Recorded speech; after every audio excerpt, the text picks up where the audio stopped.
And we're live. Hello, everybody. Hello, hello. It's me Yes.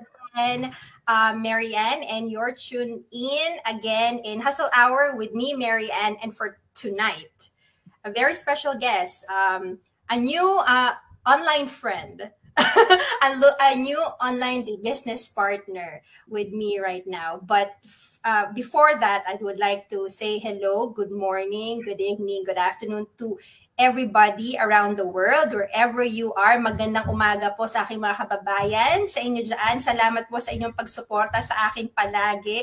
Every time na meron po akong ganap katulad nito, right? And it so happened that I'm started this mini podcast that I've invited some of my business partners para po makaresonate naman kayo sa kanilang mga storya. Hindi lang po yung mga storya ko lang ang inyong naririnig para makita nyo na kami po ay totoong tao. Real people, real talk, real business. And for tonight, we have somebody from the other side of Canada, Alberta, Canada. Doon tayo sa colder part of Canada. And I would like to call in, hello, Sis Malu. Hello, hello. Yes, hello, hello. Hello po sa inyong lahat. Hi, Sis Mary Ann. Magandang umaga, magandang gabi, hapon, at kung anong oras po nakakarating ito, magandang araw po sa inyong lahat. At thank you for having me here. Nako, thank you sa pag-yes mo. At alam ko naman, busy-busyhan tayo, mga momshies, right? Kasi marami tayong different hats, di ba? Parang work mom kanina, ngayon naman, mom. Di ba? Mompreneur naman ngayon. Oo, shit. Yes, of course, mompreneur naman tayo. So yun nga, salamat sa pag-yes mo sa aking mini podcast wherein I have been inviting some business partners of ours para malaman ng aking mga supporters, aking mga friends na ito ay totoong business at mga totoong tao lang naman din yung mga iniimbitahan ko para at least makita nila na legit to, 'di ba? At totoong tao po kami. Kaya po kami nagla-live ng ganito. However, I just wanna remind everybody that this is just one stream, one part of the business wherein we'll be able to show that we are real people. It's not the only streaming that you'll be able to do when you start this business, but this is just one of. Okay? I-reiterate ko lang yan. Anyway, so start na tayo, Sis Malu. Can you briefly share your story as a mom, professional, and digital entrepreneur? And then pakilala ka lang rin. Konting intro na rin. Yes, of course. Thank you so much, Sis. So, ako po si Malu. Dito po ako nakabase sa Alberta, Calgary, Alberta to be exact. Dito sa Canada, at isa po akong proud na digital mompreneur. Meron po akong 3 anak na lahat sila ay may iba-ibang personality at energy, kaya bawat araw parang mini adventure sa bahay. So bukod sa pagiging mom, ako din po nasa corporate world ng almost 2 dekada na. So wag mo nang bilangin kung ilang taon na ako. Pero ang work ko sa corporate is mostly events, project coordination, office management, account management, project management, kung ano-ano pa. At ang dami kong naranasan na rin na overtime at may thank you na din, may mga tight deadlines, at minsan kahit na yung may sakit ka, alam mo yon, yung papasok ka pa din or mag-work ka pa din kasi nga kailangan. So habang pinagsasabay ko yung pagiging full-time na employee at nanay, dumating sa point na na-realize ko hanggang kailan yung ganito. Minsan nga, gusto ko lang i-share, minsan yung anak ko, sabi niya, madalas actually, hindi lang minsan talaga, lagi yung sinasabi, Mami, work from home ka ba ngayon? Ganun sila. Or recently, dahil nagpalit ng rules dun sa work ko, sinabi ng aking panganay, Mami, may mga anak din ba yung mga ka-work mo? Sabi. So, alam mo yun, yung talagang, yung talagang tusok, kumbaga, na antig talaga. So, andun yung parang guilt feeling na natin, lalo na tayong mga nanay, di ba? Kasi kailangan mabantayan natin yung milestones, makita natin yung paglaki. So, like any other mom na laging pagod, yung kulang sa oras sa mga anak, and then halos hindi mo na maalala yung kung anong milestone man yan. Di ba minsan ang hilig natin mag-picture, ang hilig natin mag-record, pati souvenir ng mga kung ano-anong souvenir ng baby sila. So that's when I started looking for a better way. So sabi ko, kailangan kong pag-isipan na ng maigi yung, kasi hindi pwedeng laging ganito, 'di ba? Kailangan pag-isipan ko na maigi kung ganito ba talaga yung gusto ko. So doon ko na-discover yung digital business. So nung una, syempre hindi mo rin maiwasan yung skeptical, yung nagda-doubt ka, okay ba to? Okay ba yan? Totoo ba to? Pero when I saw the other moms na nagsasucceed na while they're staying at home with their kids, tapos why not me too, 'di ba? So etong digital business na to, hindi ko rin in-expect na nandito rin yung pinsan ko, si Ate Liza. So nung nakita ko siya na nandito rin pala siya, yun yung parang naging nudge sa akin na I have to go for it na kasi nandito na din siya. So now I can say I am a proud digital mompreneur. So nagbi-build na rin tulad ni Sis Mary Ann na nagbi-build ng business online and connecting with other empowered women. Kaya meron kaming empowered women biglang prinomote every weekend. And of course, slowly regaining control of my time and my life. And I thank you. Perfect yung sinabi mo kasi nga nandun yung mom guilt, 'di ba? Actually yung mom guilt parang feeling ko lang naman yan eh. Parang it's coming from the inner core lang naman. It's not really like, it's not imposed, it's not thrown at you, no? It's more so coming from inside. Na parang yun kasi yung gusto mo, parang meron kang specific na picture ba ng perfect ng relasyon mo sa anak mo. And pag hindi yun na-accomplish, dun mo yung parang, bakit yung iba kaya? Ba't ako hindi ko kaya? Yung ganon, di ba? May mga ganon. Parang, sabi ko, sobrang nakaka-relate ako dyan sa'yo. Tapos, especially ngayon, yung panganay ko, magto-12 na. So, may mga instances na siya na parang ayaw na niya kaming kasama. Alam mo, tag-iiba na sila ng, diba? May sarili na silang desisyon. My God. I can relate so much. Yes, may mga ganun na sila. Kaya sabi ko, kaya nabanggit ko rin yan nung weekend na tayo ay nag-go live na parang nandun na konting-konti na lang. I think mga less than a year na lang binigay sa akin. Diba? May palugit na, may deadline.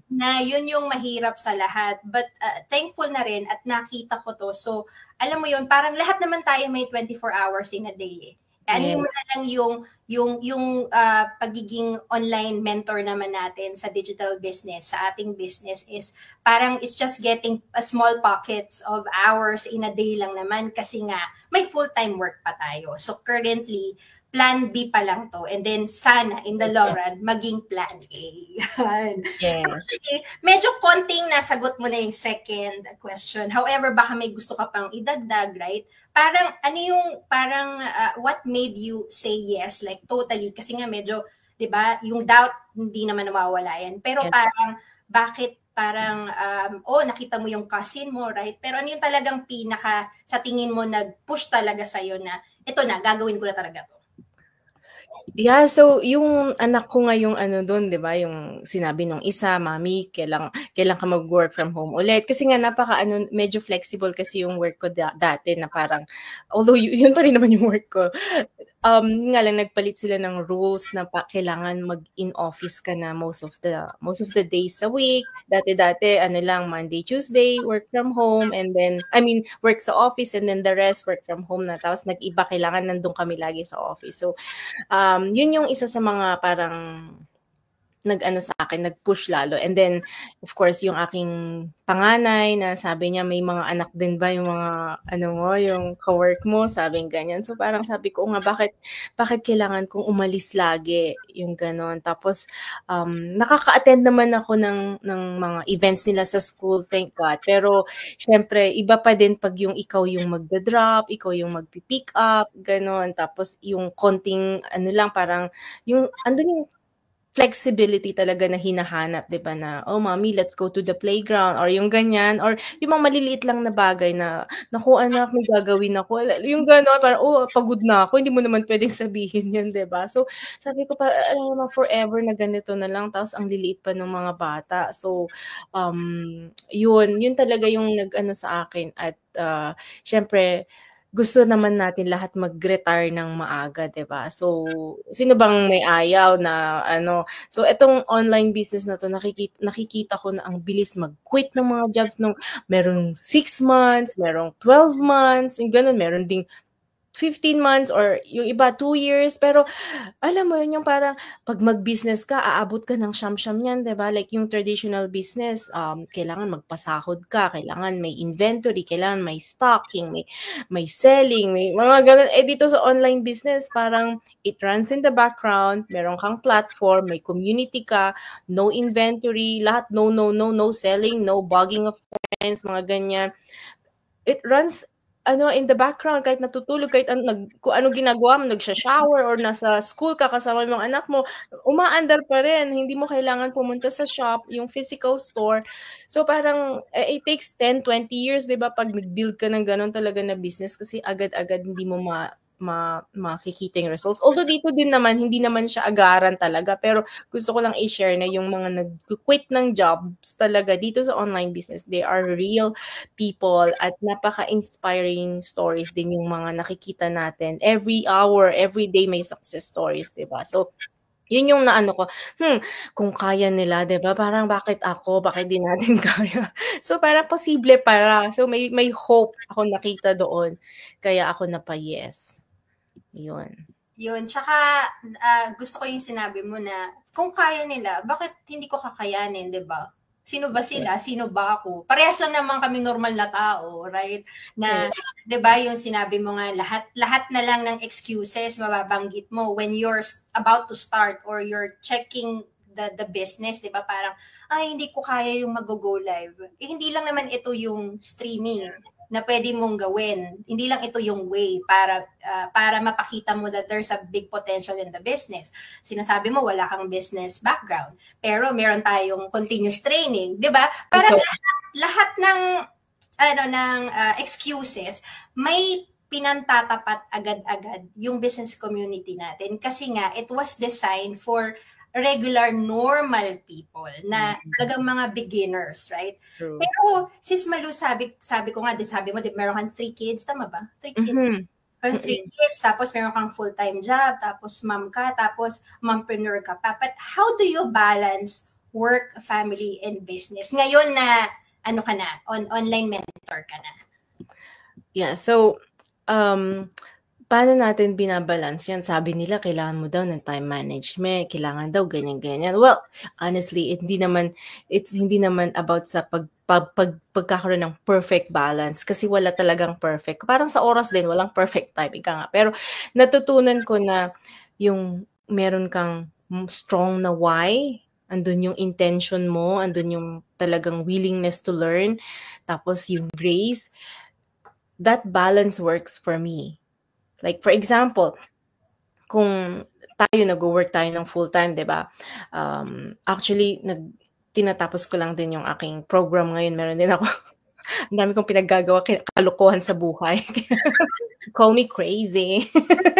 Pero, ganun talaga. So, ang ginagawa ko lang din is parang, we just have to take it easy. For example, every Sunday, syempre, ako naman, hindi naman ako ma-OC, na kailangan ganitong gawin ko, ganyan-ganyan. Alam mo yung may kalendaryo or yung may diary. Parang, inaano ko na lang, parang nire-rewire. Kung paano ko nire-rewire yung mindset, nire-rewire ko na rin at nire-reschedule ko na lang yung mga bagay-bagay. So, mga simple lang, like I plan my week. So, anong kailangan kong gawin sa full-time job ko, natapos na yung week na yon, so naka-ready naman na yung to-do list ko, like meron kang goals for that week, and then anong schedule ng mga bata, And then I plot in my business hours kahit na 1 to 2 hours per day lang sa digital business. Basta consistent kasi nga 'di ba pag consistent may resulta ika nga. So I also use the tools like yung ano natin mga automated systems. Ngayon ang AI lahat gumagamit na 'di ba? Ang dami-daming Facebook pwede ka nang mag-schedule ng post, 'di ba? Parang ganun. Or nakakatuwa kasi yung recent post ko, may nagsasalita na AI. So baka isipan nila, saan ba nagkukuha tong ano na to?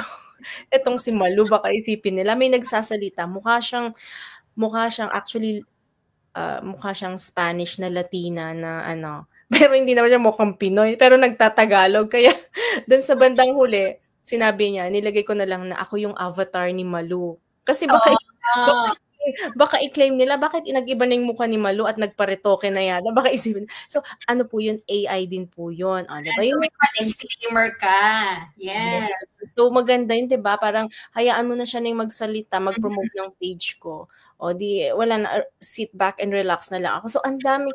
Tapos, etong tools natin, meron tayong, sabi ko nga, automated system siya. So, kahit natutulog ka or may nagme-message pa rin sa page mo, may nag-i-email, like a newsletter, may nagsisend ng info, kahit busy ako sa school or sa trabaho, tuloy-tuloy pa din yung business. At syempre, may mga araw din na kailangan nating mag-pause, 'di ba? So, tao lang naman po tayo, 'di ba? Hindi naman tayo robot.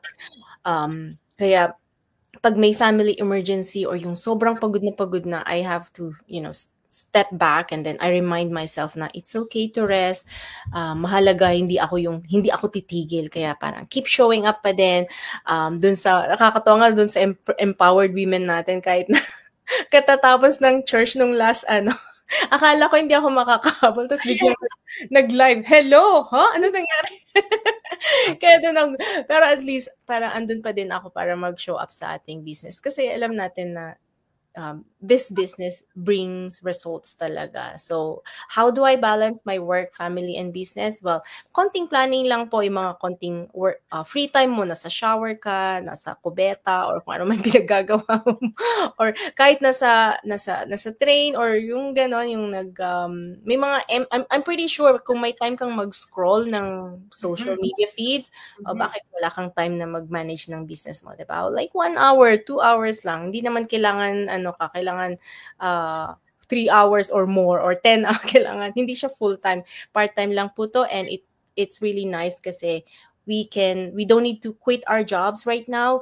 We can still do it alongside with our full-time work. Yun, kaya nga, di ba, parang small pockets in a day. Sa 24 hours, small pockets lang, di ba? Tapos, especially tayo mga ma'am, sanay tayo sa multitasking, right? Okay. Habang nag-fold ka ng mga ni-laundry mo, kinig ka sa training. Di ba? Ay, totoo yan. Yes. Kinig ka sa training. O di kaya, habang naglo-laundry ka, iniintay mo si laundry, o mag-check ka ng mga inquiries, or di ba? Or may mga iba nga habang nagluluto, nag-go live, right?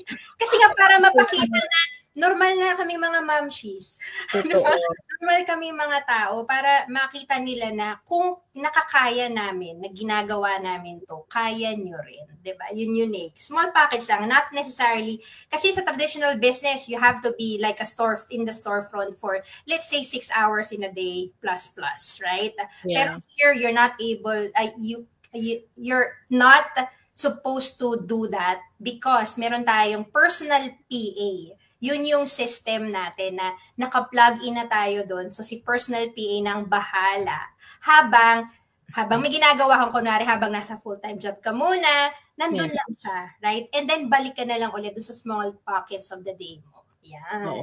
Yes. At gusto ko lang, baka sinabi mo kasi personal pay, baka isipin ng mga tao na nanonood, tao yun. Well, sis, automated po yun, virtual. Hindi rin po siya virtual na pinapasahod namin na virtual assistant. Pero itong system po namin ay may sarili kaming automated na PA, automated na virtual na din. Tama ba? Yes, at gusto ko yun hindi natin siya sinisweldohan. Compare sa traditional business na meron kang sinisweldohan na empleyado, ito hindi. Kumbaga, one-man show lang kami ni Sis Malu sa aming businesses. However, dahil nga yung business community namin, how it's set up is meron kaming automation running in the background. It helps us big time in the business. Yun. O, diba? So, matanong ko naman, sis. So, parang, so far, what was, you think, the biggest blessing in your online journey? Yung biggest blessing talaga is yung transformation, yung na-transform yung pag-iisip ko, halos na-transform kung paano ko i-value yung quality time with my family, yung tuwing alam kong may full-time work ako, pero at the same time, alam mo yung every hour, every minute na I spent with them is parang doon ko naramdaman na ito parang pakiramdam ng pagiging present mom. I'm finally a present mom. Hindi na ako absent mom.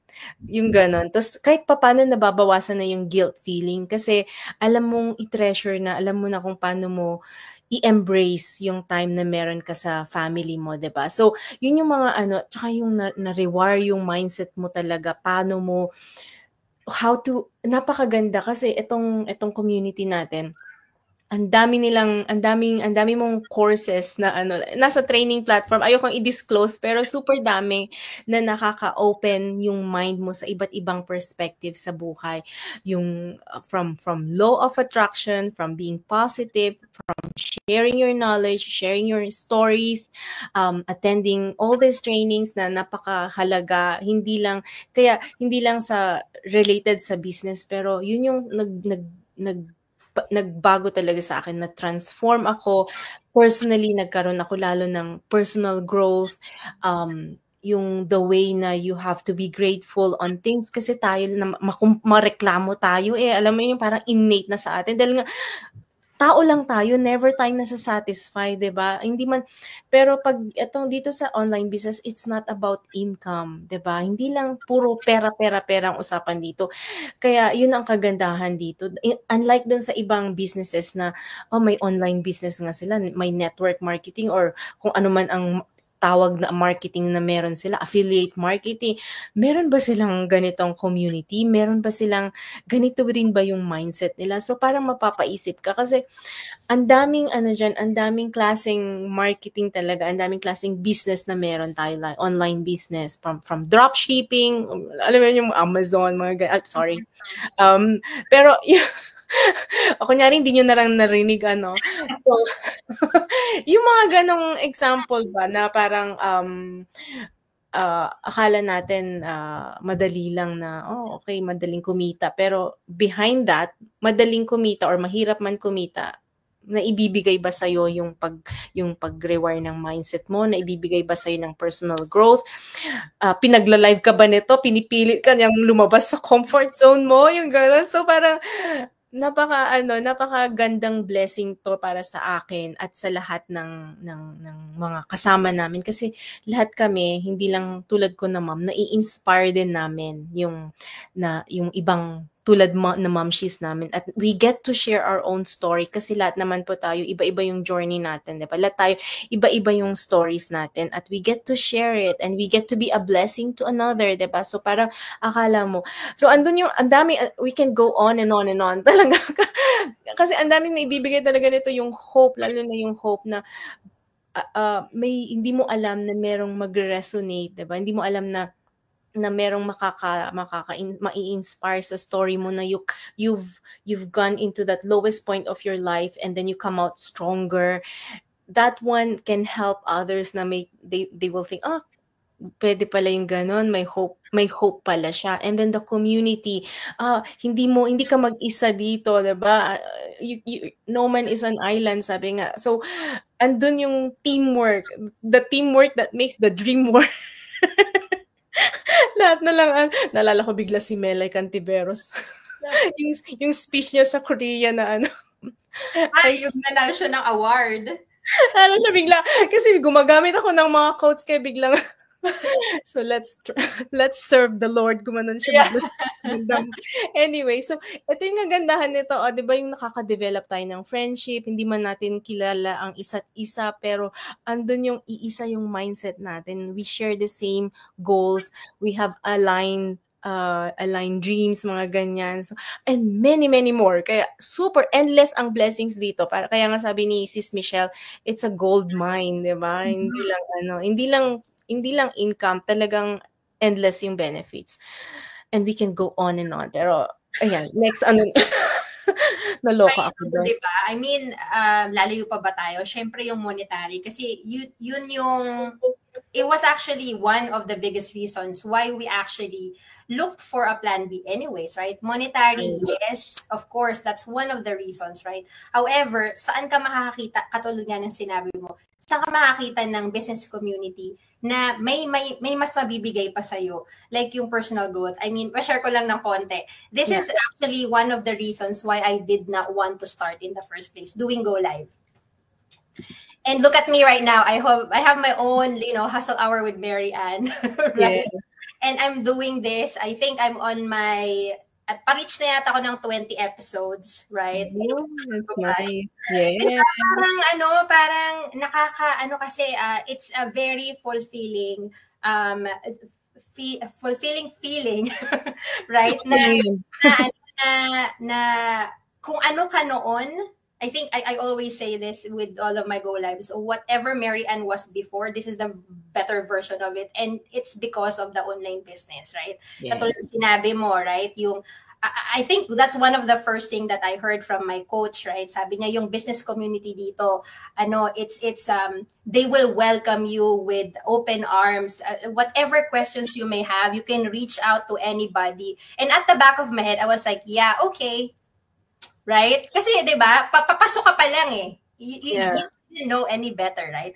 But when I was able to experience it, and I'm not kidding you at all, I was like, see, katulad niya si Sis Malu, remember? Right? Ngayon lang din kami nag-meet, pero parang ang tagal na rin namin magkakilala. Kasi nga, iisa lang kasi yung determination namin, isa lang yung why namin, isa yung pinanggalingan namin. And for sure, lahat yung mga fence-sitter dyan na nanonood lang palagi sa amin, alam nyo yan, iisa lang silang biggest why natin, and that's to provide for our family and for us to have a better future, right?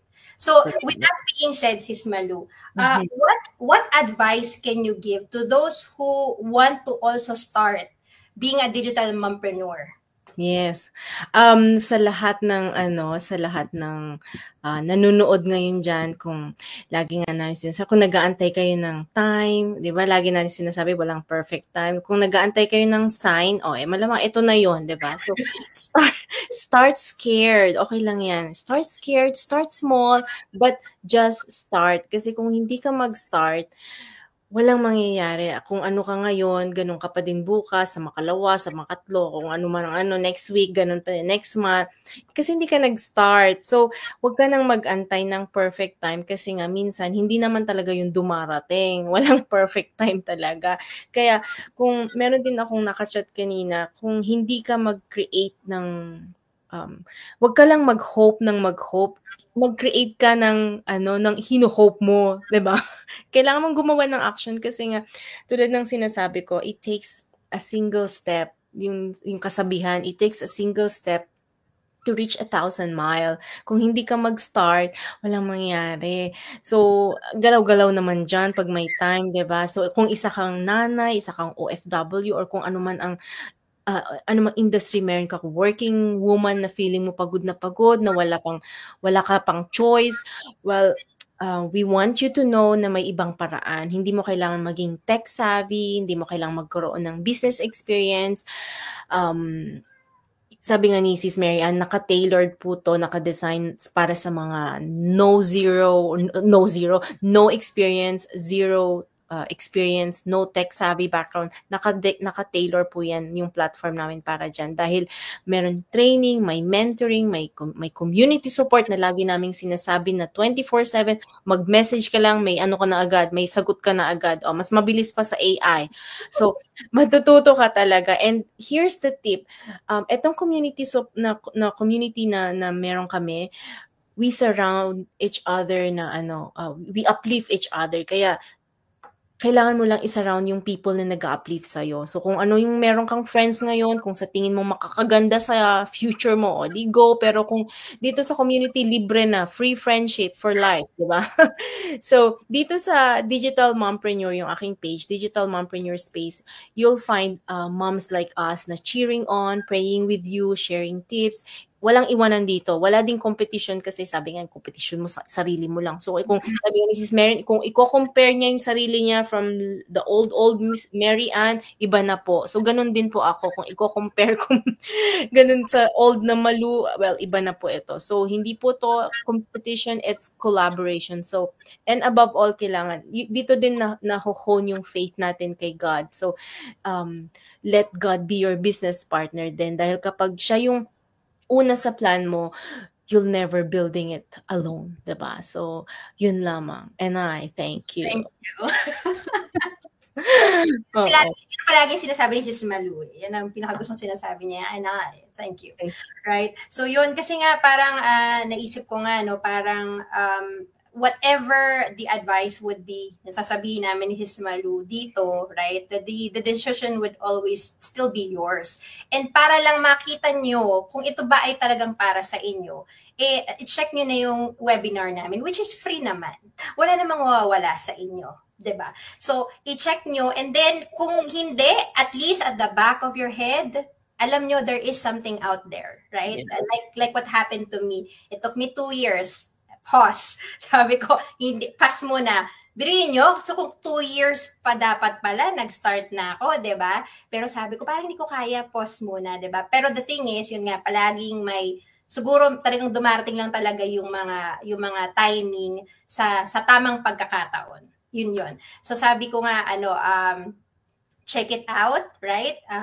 Kung may mga katanungan kayo, reach out to Sis Malu or me or whoever that you've seen in your news feed, right? Nasa tingin nyo ay medyo naku-curious kayo, ano ba to, right? Free naman. So why not check it out? And malay nyo, ito na yung step na sinasabi ni Sis Malu na makakapag-papunta sa inyo miles away, right? Kung hindi kayo magsisimula, mayroon akong sinasabi palagi, alam niyo kung kailan kayo dapat nag-start? Kahapon.